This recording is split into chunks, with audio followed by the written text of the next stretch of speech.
In a small mining village in South Wales lives 21-year-old Paige Jones. This is Aberdeen. I've been brought up here and this is where I'm living. It's a very nice area. The community is friendly and everybody gets along.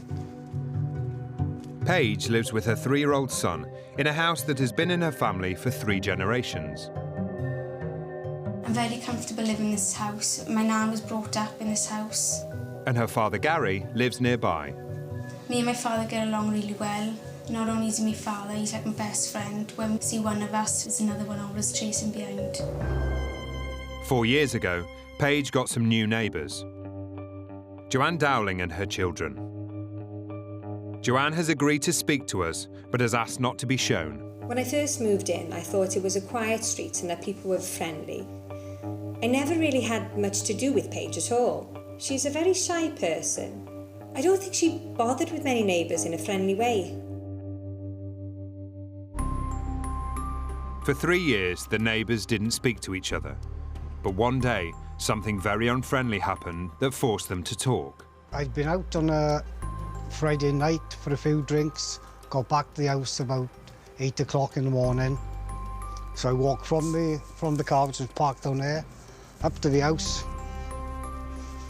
only to find my front door kicked in. I was down my mother's and then I received a phone call off my father early in the morning. I said, "Dad, what's wrong?" And I could tell by his voice he was very angry. And then he described to me then that his front door had been put in. The large footprint on there, fingerprints all over the door. This front panel here was kicked in so far, I could see all the way up the stairs. I was very shocked because it's been kicked with a lot of force. The Jones were at a loss to explain why this had happened. Could it have been a burglary, a drunken local, or something more personal? No idea who could have done it. The street has been so quiet over the years, and obviously to see that is rare for you. Suspicion soon fell on the newcomer, Joanne. I checked Joanne's Facebook account on that day and she had put a status saying, "Party with the big boys." Paige put 2 and 2 together and decided the damage must have been done by drunken party guests. My father knocked her door to say, "Did you have a party here?" And she denied it. My father said, "Well, how come it says on Facebook?" But she denied having any party whatsoever. I had 2 guests here. We drank 2 bottles of wine between the 3 of us, and I watched them leave here that night to go and get a taxi at the end of the street. It was nothing to do with us at all. Just absolute rubbish. Absolute rubbish. And that wasn't the only rubbish Joanne thought was coming from her neighbours, because she had her own complaints about them. The bin was being put out and being left out 7 days a week in the curb directly outside my house. It was stopping me from parking outside my house, and Paige was able to park her car outside her house with no obstruction. Gary does in fact leave the bins on the road. He has good reasons. I used to leave the wheelie bin up against the wall by her, but it was causing damage and it's taking the paint away. So I decided then, rather than leave it where you to cause more damage, I'd put it in the corner here.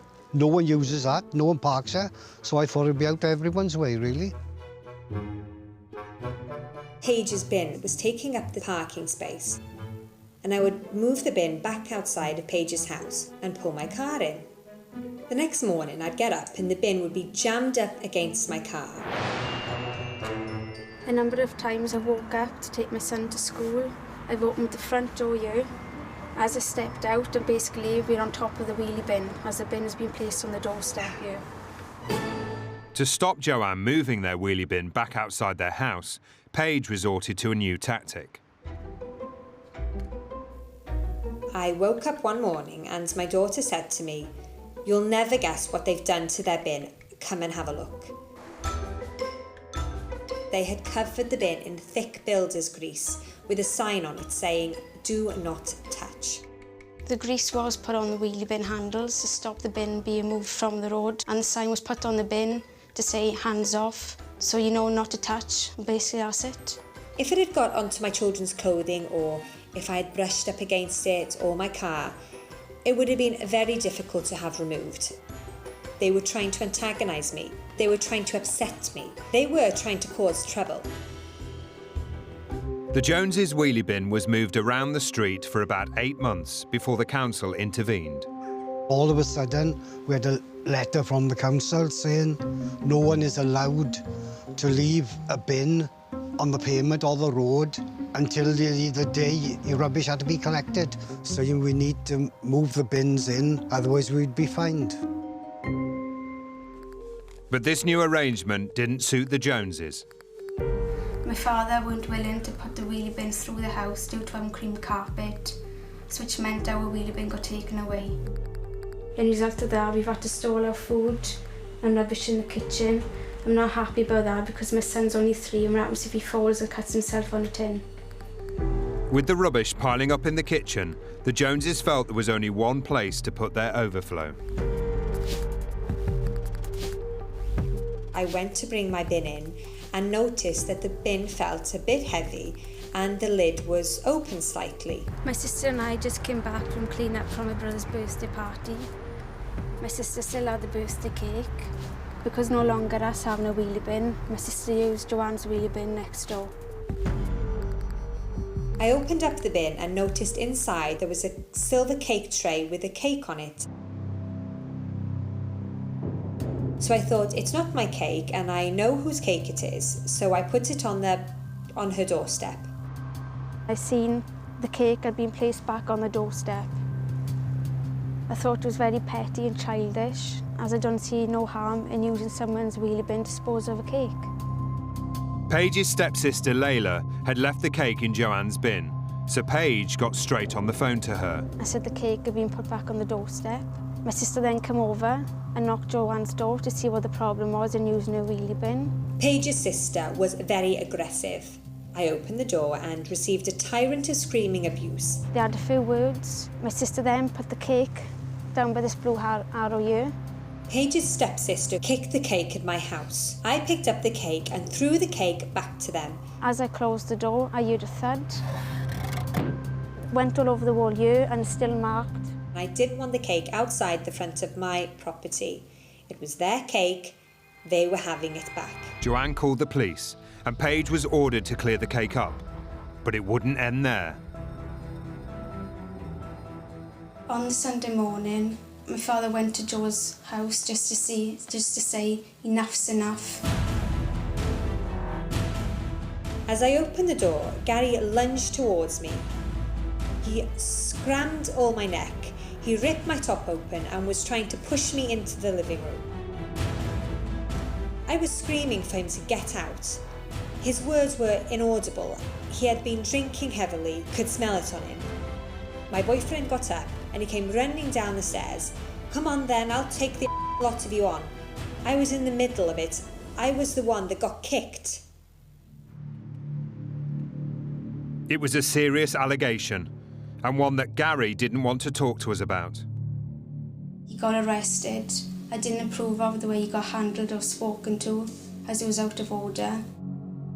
Gary was arrested for common assault and was released on bail, but not allowed to return to the street. He wouldn't touch a woman or hurt a woman, and everybody we've spoken to has said, no way would you have done such a thing. There was no hard evidence against my father. In court, the assault charge was dropped, but Gary did plead guilty to threatening behaviour, a public order offence. He had a 10-week curfew, which means he has to wear a tag for 10 weeks. And also I've got a 3-year restraining order. Gary didn't want to speak to us about the events in Joanne's house that day, but he did say he found the punishment very harsh. As part of the order, he has to stay in his own home between the hours of 9 p.m. to 8 a.m, limiting his time with Paige and her son. He's got to sleep elsewhere, which has really gone hard on me and my father, as we're always together, and after all this we've been parted and we feel like we've lost limbs. It needn't have gone this far. It's over a wheelie bin and a birthday cake. A very, very petty squabble. But the war is far from over. My wing mirror has been ripped off I don't know how many times. I have thought of moving in the not too distant future. Joanne has denied everything Paige has accused her of. Paige has so far not responded to Joanne's allegations. I have thought of moving, to be honest with you. We have sat down and talked about selling up and moving elsewhere, but on the other hand we think, why should we move out? I don't think I'm the neighbour from hell at all, or a difficult person to live next to. I just want a quiet life with my children. They are the newcomers, we've been in the street all our life. Everybody knows us and gets along with us, so we shouldn't move.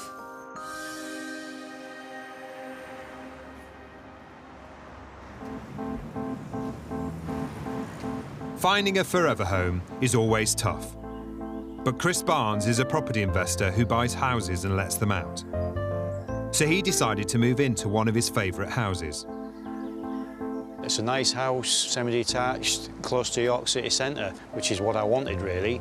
It's got a beautiful garden. Chris already knew his next-door neighbours, 72-year-old Mr Gunn and his wife, having bumped into them on many previous visits. If I saw Mr Gunn, I knew I'd be stuck for half an hour because we'd both be having a real good chat, got on really well. And I thought, well, it's nice to know that I've got some good neighbours. But after just 1 year, the friendly mood changed.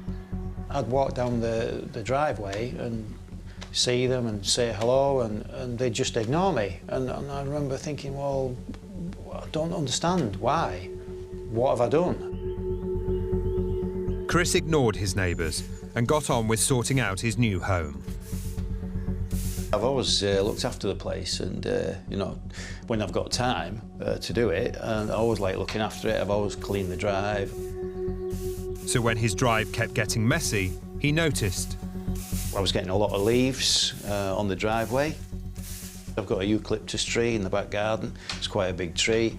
And I couldn't understand how they was getting to the driveway when the tree's so far back. You know, put them in the bin, and then 2 days later, they'd be there again. Now, I was thinking, you know, I couldn't understand. The leaves kept appearing, and Chris was determined to find the cause. I was at my kitchen sink one day, washing up, and I seen this hand come over the fence and dropping leaves onto my driveway. I couldn't believe it. I thought, oh, it's the guy next door. When I realised, I caught him a few more times, his hand coming over, I thought, well, this is not on, really. I just thought, well, maybe it's just going to be a, you know, a one-off. But as time went on, it was not going to stop. It just carried on doing it. And so it became very annoying. The strange behaviour next door continued for the next 2 years, but eventually Chris snapped and reported Mr Gunn to the police.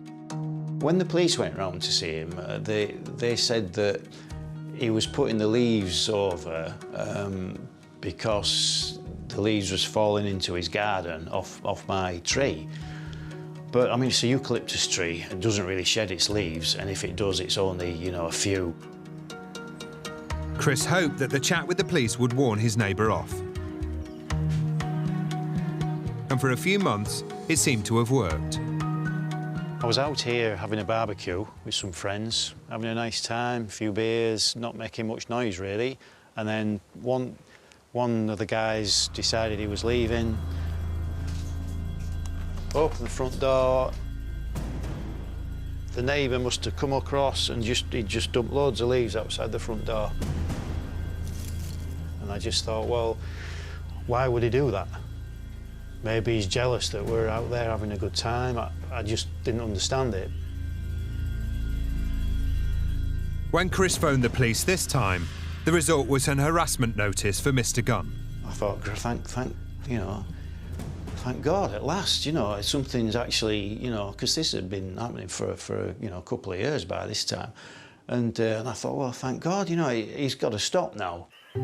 The 12-month harassment order seemed to do the trick, and for a year, his driveway was clear of leaves.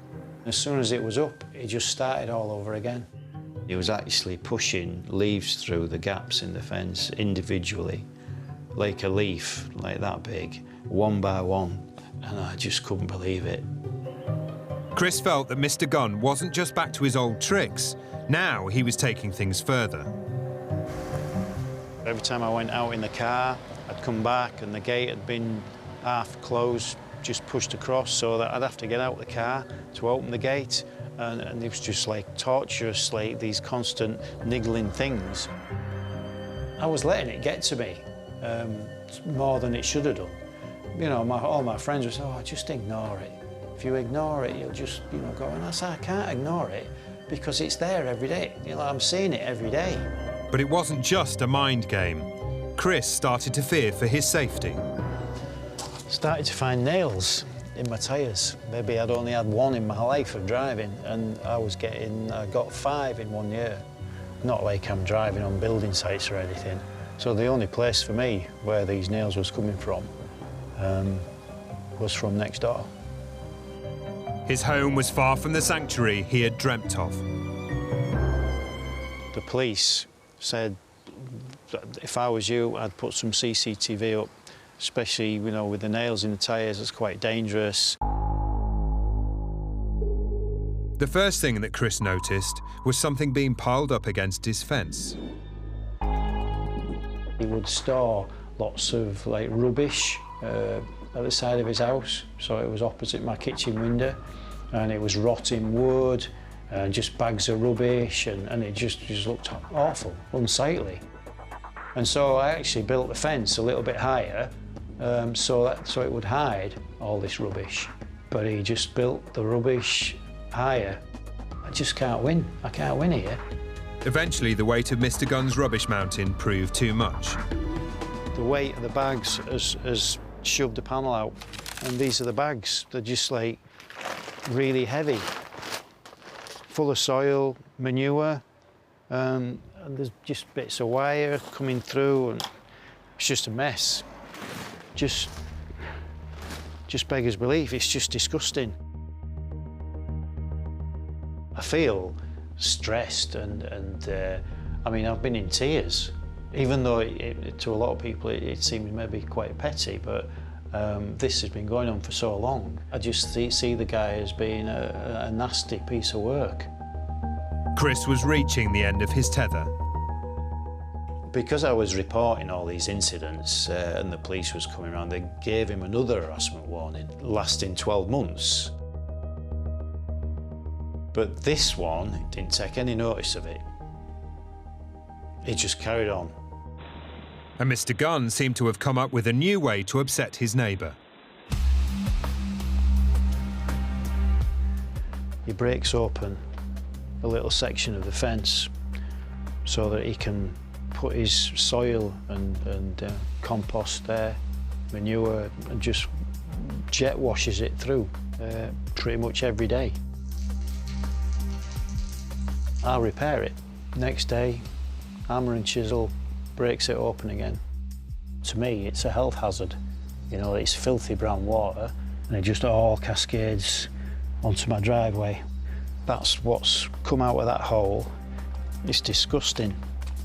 Absolutely disgusting. But when he decided to confront him about the waste he had been hosing onto his driveway, things soon came to a head. Open the front door. So I came just outside the front door. I just asked Mr. Gunn if he'd stop washing the filthy water through onto my driveway. He just started mouthing off at me. Then he lifted the hose pipe up, pointed it at me. The water just hit me straight in the face, got me in the eyes. Couldn't believe it.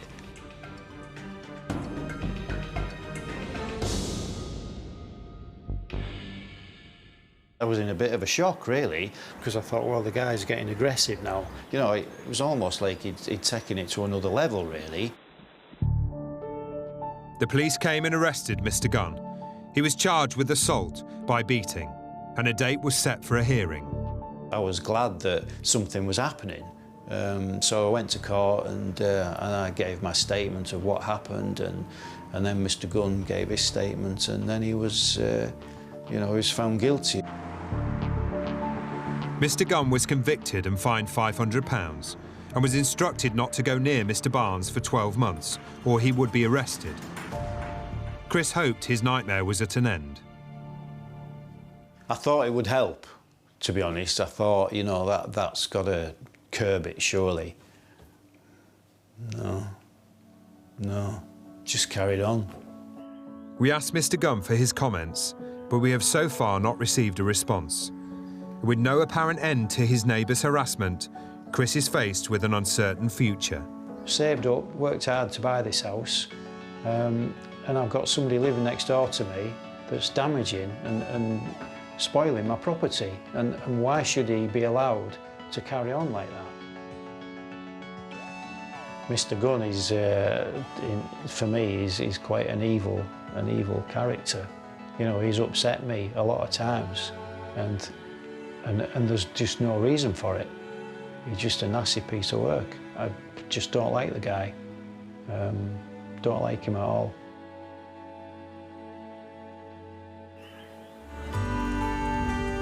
In Scotland, Christopher and Gail Slavin moved into their dream home in 1997.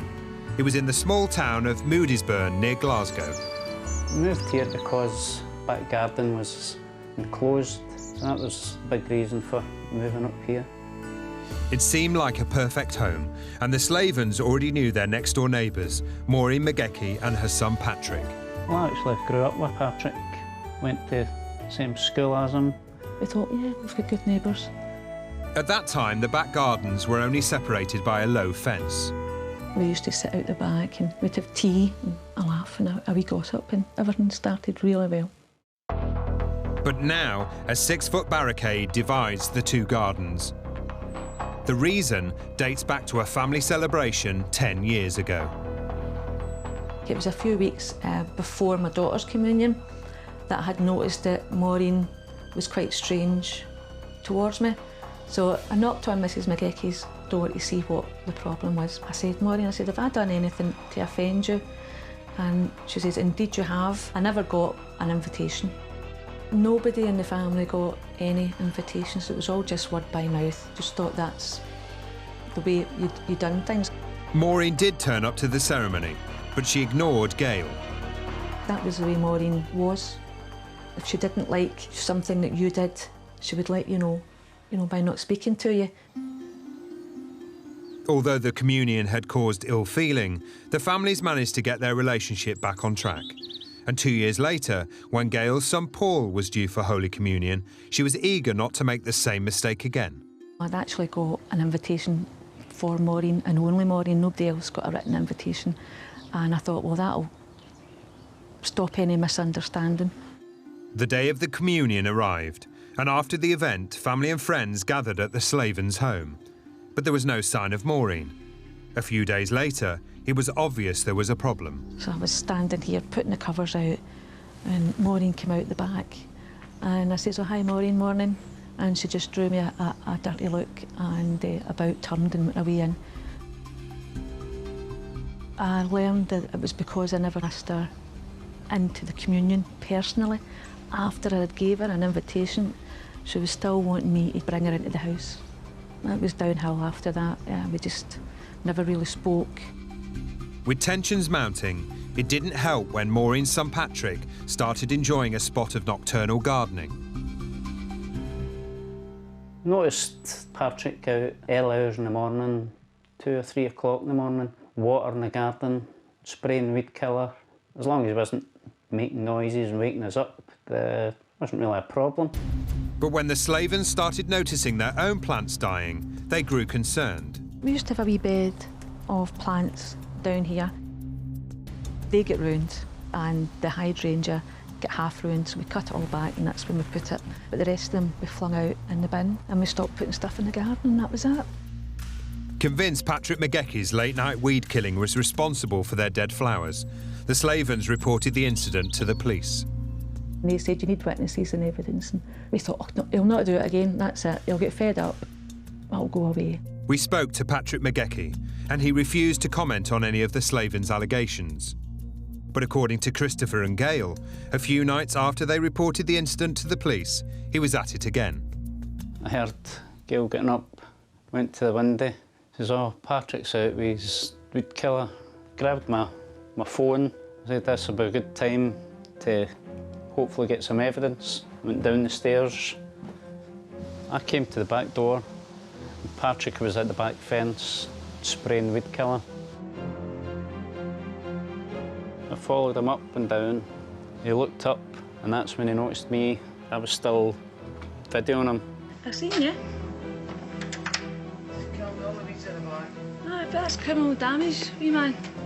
You're in deep shit. And waves his hands, just doing a wee bit of weed killing at the back there. Idiot. You stay away from our piece of land. Do you hear me? Handed the phone to Gail, and as I done this, I felt a punch to the right side of my face. I grabbed the T-shirt, pulled the two A's down onto the slabs. We traded punches. Gail was shouting, "Stop it, somebody's going to get hurt." This time Patrick pushed me down onto the ground here all the time, kicking and punching. I managed to grab his leg. Patrick, into his left jeans pocket, pulled out a knife and he started swinging the knife. I felt just above my left eye a nick, left hand. And just at that, I managed to knock the knife out of Patrick's hand, pushed him away. I ran into the house. That night, Chris was taken to the hospital.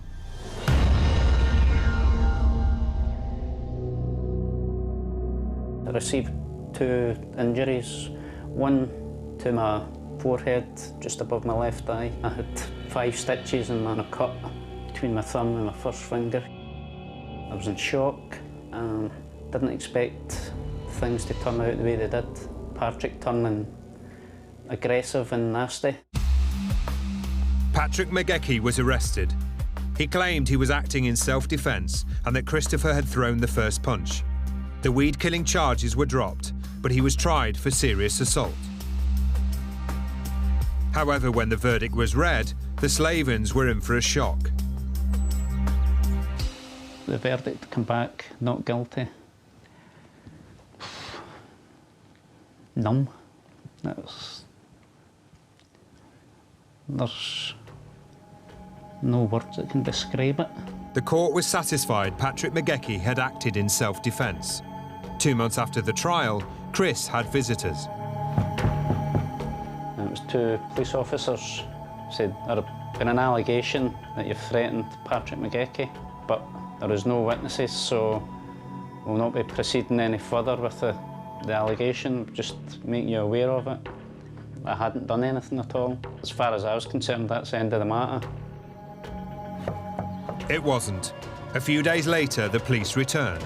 A witness had come forward to say that they had witnessed me threatening Patrick McGeechy on the Saturday. Later found out this witness was his mother. Patrick McGeechy had accused Christopher of making abusive threats to him in the back garden, and Chris was charged with breach of the peace. But he wasn't the only Slaven to get on the wrong side of the law. I was out hoovering out my car, and Mrs McGeechy came out from her house and walked down, and I said, "Liar." And she turned round and gave me nothing but verbal abuse. I just laughed. I just laughed at her. But another neighbour who overheard the exchange has an entirely different version of events. He's agreed to speak, although he's asked us to conceal his identity. Gail started it, bawling and shouting, swearing. And the next thing, Gail, I think she seen me in the corner of her eye at the back of her, and she started to calm down a bit and started saying things like, "Mrs McGeechy, just go away, you're just making a fool of yourself, you know, blah, blah, blah." She started turning the tables as if Mrs McGeechy had been the aggressor. That's how cunning she is, you know.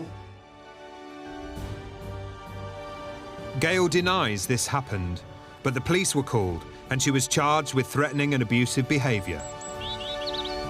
We've been made into the bad ones, I think, haven't we? Yeah, we are. Gail agreed to pay a fine in order to avoid trial. Christopher was offered a similar deal for his alleged offence. It would mean it wouldn't go to court, it wouldn't go any further, but it would I would be accepting guilt. So I wrote back and says, no, I'm not prepared to. I've never done anything. Convinced of his innocence, Christopher Slavin went to court and was tried for threatening behaviour towards Patrick McGeechy. When the Justice of the Peace came back and found me guilty, I was again flabbergasted.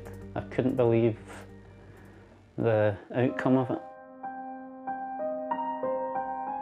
Christopher Slavin was given a 6-month deferred sentence and a criminal record. What was once a shared doorstep and a home to happy memories is now divided by a 6-foot fence, and relations between the former friends are in tatters. If we meet McGeechy's in the street, they can't look our way.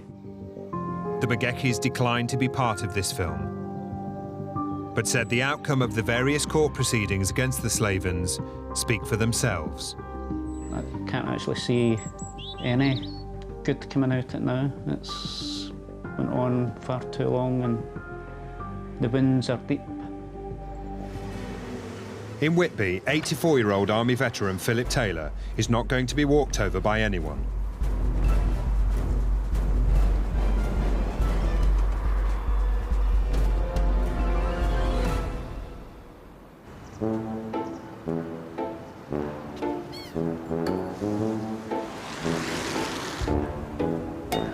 Come on, chick, chick, chick, chick. A Yorkshireman born and bred, Philip Taylor has lived in Whitby since 1989. I've had chickens on and off nearly all my life. And this former soldier has had a lifelong passion for the outdoors. From gardening to shooting, whatever else. Fishing, the same as any normal Yorkshireman would do. I don't get an egg every day, but fortunately there is one today. Breakfast is secure.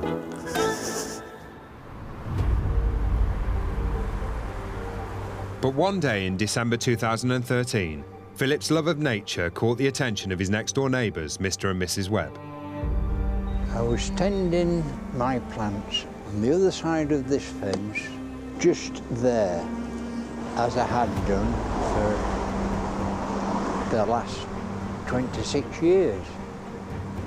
The Webbs came from their house, which is over there, and said I had no right to be doing what I was doing. Philip Taylor had been planting bulbs on the Webbs' land for years.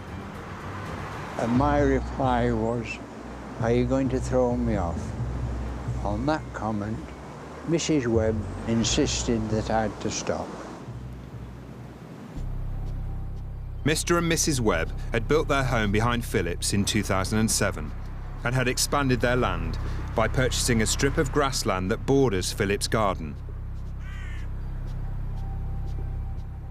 Now what had previously been a disused strip on the other side of Philip's fence was private property.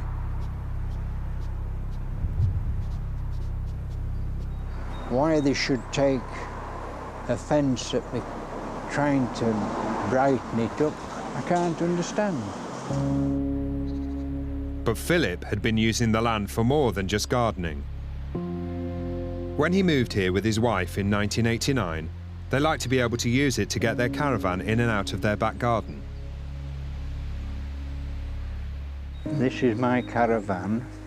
Had a lot of fun out of it, up into Scotland, round Whitby locally.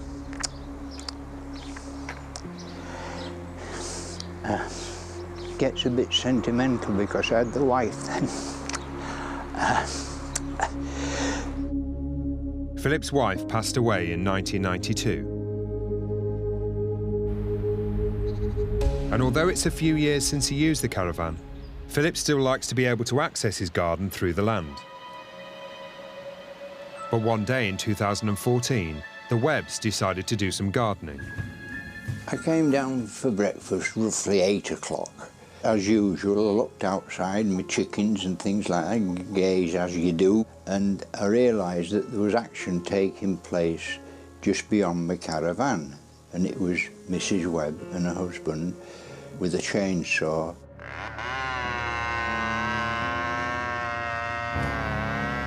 I walked to this position, which is the entrance to my land, and Mr. and Mrs. Webb were cutting down the branches of that tree.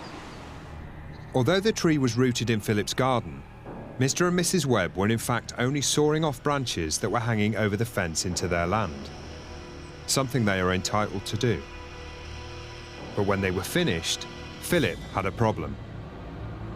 I had to remove them because they were my branches, belonged to me, and it was my responsibility to do it. Tree cutting should, by law, be returned to their owner, but Philip wasn't happy. The bag was placed here, filled to the top. There's no way could I lift that. Two young men couldn't lift that. I immediately wrote a few words asking when they were going to remove it. Philip stood firm in his refusal to move the branches himself and decided on a more aggressive tactic. Just to prove a point that I had a right of access into my own property, I decided that I would park my car on their land. Despite having his own drive, Philip used his neighbour's land as a car park for the next 6 weeks. But soon, there would be a problem.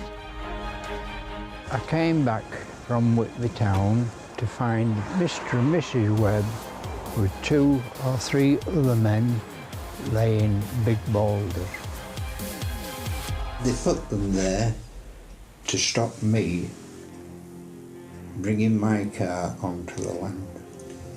The boulders were laid up to that point then, so I drove round, just parked my car here on the grass as usual in front of my own entrance in protest. Went in, had breakfast, came back out to find that the whole of the area had been, boulders had been placed round it. They'd locked me in.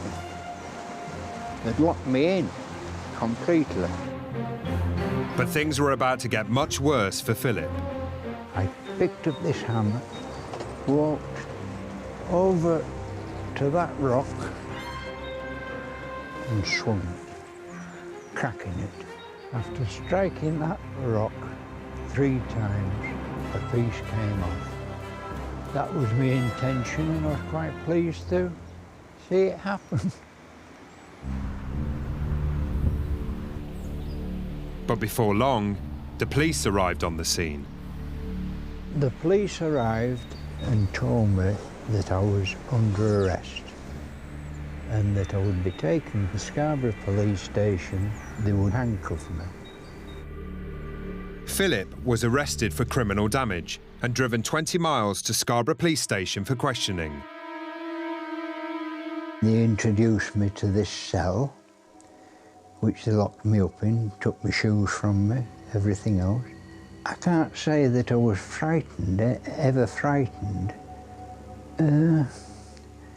It was all a joke. After 24 hours in custody, Philip was released on bail and allowed to return home under the condition that he didn't contact the Webbs. Knowing that I had a gun licence, they insisted that they took my shotguns, which I kept locked up safely in this cupboard. They just stated that they had a right to do so because of the situation. Do you think you're a danger with the guns? Do you think that's why? I've never been considered a danger with a gun by any authority. 5 weeks later, Philip was given a caution. We asked the Webbs to comment on these events, but they haven't got back to us. Philip's behaviour, however, did make news, and he now believes he has support. An awful lot of people just consider them an eyesore. In fact, somebody's painting the rocks now. And even though the rocks and the land legally belong to the Webbs, Philip remains undeterred. I've always used the land, and as far as I'm concerned, it's just open ground with access into the back of my property. Len and Jeanette Wood live in Colwyn Bay. The couple moved to the pretty seaside resort in North Wales in 2012. We moved so we could do ballroom dancing. And we're just learning to do the tango, the Argentine tango, which is really exciting for me. Just for them, not for me.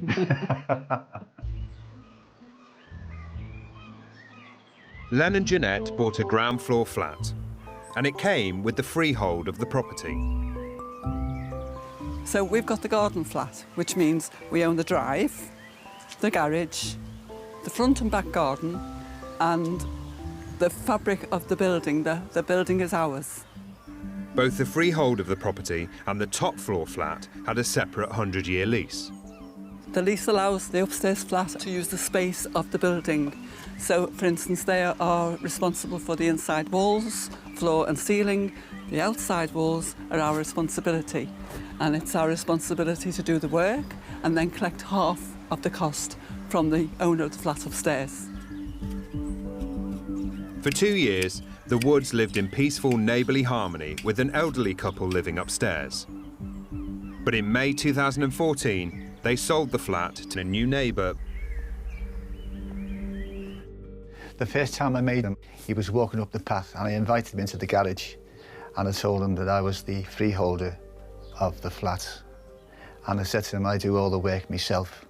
And he turned around and said to me, he said, well, we must give you something towards it. I said, well, it will be half. And he was quite happy about that. The neighbour had bought the upstairs flat, but his daughter would be the tenant.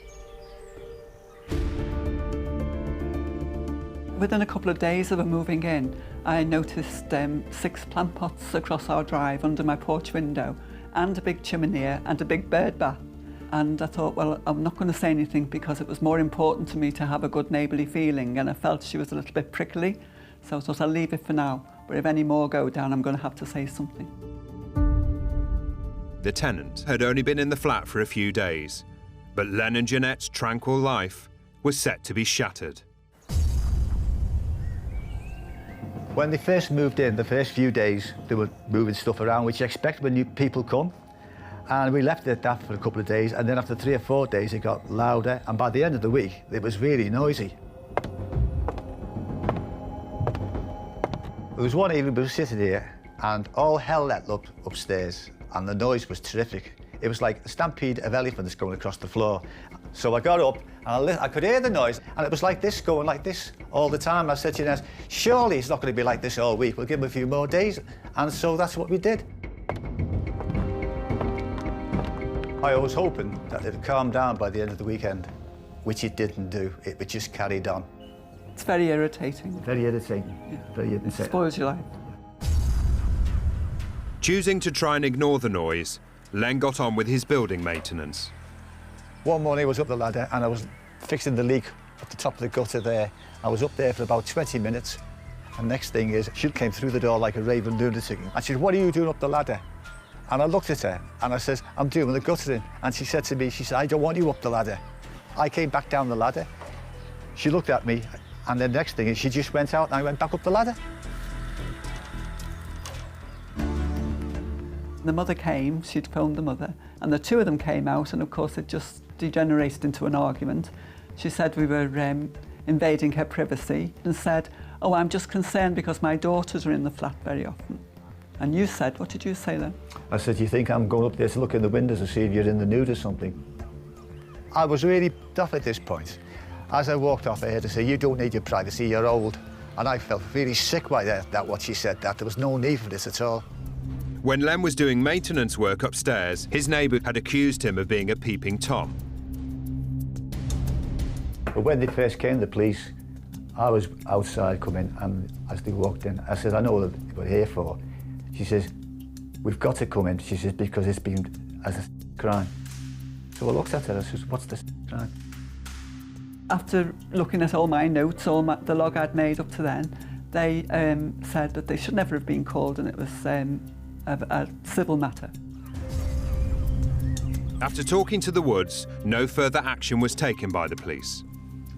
It was a relief, because I know I hadn't done anything.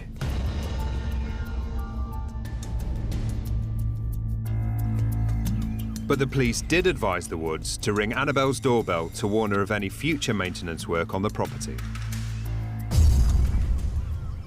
After the visit from the police, I sent a really strong letter insisting on a meeting. A few days later, we got a knock on the door, and it was him. And we went outside on the path, and he said, I don't know what your problem with her is. He said, she's a really quiet tenant. So the argument carried on, and I said, I've got 2 separate heart conditions. I'm not supposed to have stress. I could have a heart attack with this kind of stress in my life. And his attitude was, well, if my wife was married to him, she'd have a bad heart too.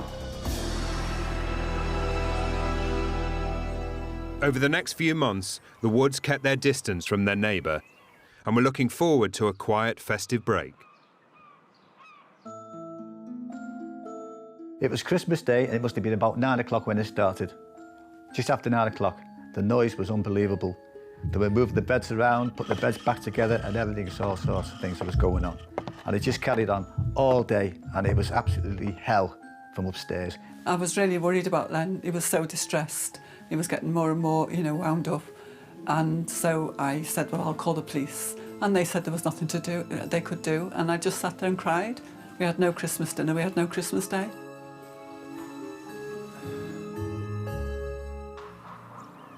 With relations now at an all-time low, Len decided to move on and return to the house maintenance jobs. I wanted to paint the top of the house. I gave him 48 hours notice that I was starting painting, so I started painting that morning, and I was at the top, just getting on with it. Jeanette was at the bottom holding the ladder. And the next thing, a car pulled up. Jeanette said to me, there's a car pulled up here. I said, all right. She said, it's him. And he knew straight away. What happened next was captured on the next-door neighbour's CCTV camera. So I came over to say to him, look, we'll talk to you at the council. We don't want to talk to you here. We're busy working. And he came straight up the path, so Len came down the ladder straight away. I went right up to him, and he come toward me. I grabbed hold of it, there was no way I could handle it, so I threw him to the floor. And I said, bloody stop it, how old are you? And he said, I'm 74. I said, I'm 72, behave your bloody self. And with that then, I backed back, and he was trying to kick me in my privates. I said to him at that point, there's CCTV on next door, and he said, I want to get up. And Len actually helped him up. And he stormed into the flat saying, get the police, get the police.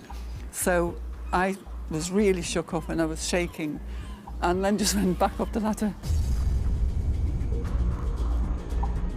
20 minutes later, the police came and they asked me, how much notice did he give? And I turned around and said to him, there's the tracking number to prove how much time we actually gave him. And he looked at it and he checked it and he says, you've done everything right. There's no need for you to be worried about it. Just carry on painting. The police left, and so did their neighbour. But the Woods were distraught with how things had descended into a nightmare. The noise gets that bad sometimes that I just go to the radio, pick the radio, turn it right on as loud as I can, and just stand there to make sure that she gets the full belt of it upstairs, because that's what she's doing to us down here. Because of all the stress that we've gone through, we ended up going to the doctors, and he prescribed us antidepressants and sleeping tablets. While all this has been going on, we felt as if our life had come to a stop. It just absolutely consumes you. After a year of upset, Len and Jeanette finally got some good news. One morning we came back from shopping and we noticed a removal van parked right where we park our car. And we were amazed to see that she was moving out. I just couldn't believe our luck that she was finally going out of our life forever. I feel great, and I'm glad Jeanette's happy. If she's happy, I'm happy. The neighbours have decided to sell their flat. Len and Jeanette are waiting to find out who their new neighbours will be.